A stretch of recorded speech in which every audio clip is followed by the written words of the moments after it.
on disait que l'arbre abritait un esprit puissant, un gardien veillant sur Elara et ses habitants.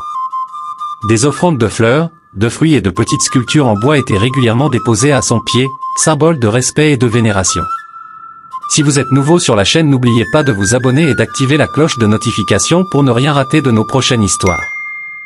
Selon la légende, le chêne sacré était planté à l'endroit même où les premiers habitants d'Elara avaient vaincu une force maléfique qui menaçait leur existence. L'esprit de l'arbre, disait-on, était l'âme d'un grand guerrier qui s'était sacrifié pour sauver le village. Depuis ce jour, l'arbre était devenu un symbole de protection et de justice, prêt à punir quiconque oserait faire du mal aux innocents. Les croyances et les rites autour du chêne sacré étaient transmis de génération en génération par les anciens du village. Ceux-ci, respectés pour leur sagesse, veillaient à ce que chaque enfant d'Elara connaisse l'importance de l'arbre et les traditions qui l'entouraient. Le solstice d'été était l'événement le plus important de l'année. Durant cette période, les villageois organisaient une grande fête en l'honneur de l'arbre. Des chants et des danses animaient la nuit, et des histoires anciennes étaient racontées autour du feu, renforçant les liens entre les habitants. Le chêne sacré trônait au centre de la place du village, ses branches s'étendant majestueusement pour offrir une ombre bienfaisante aux passants.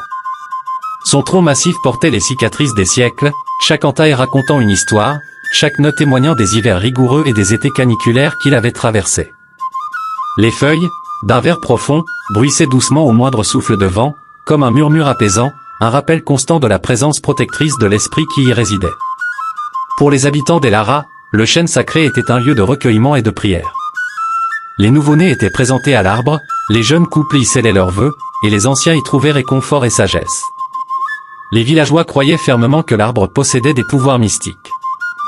Ils disaient que, durant les nuits de pleine lune, l'esprit de l'arbre chuchotait des secrets à ceux qui savaient écouter. Ces murmures guidaient les leaders du village dans leurs décisions et offraient des conseils précieux en temps de crise. Les rituels associés au chêne sacré étaient nombreux et variés.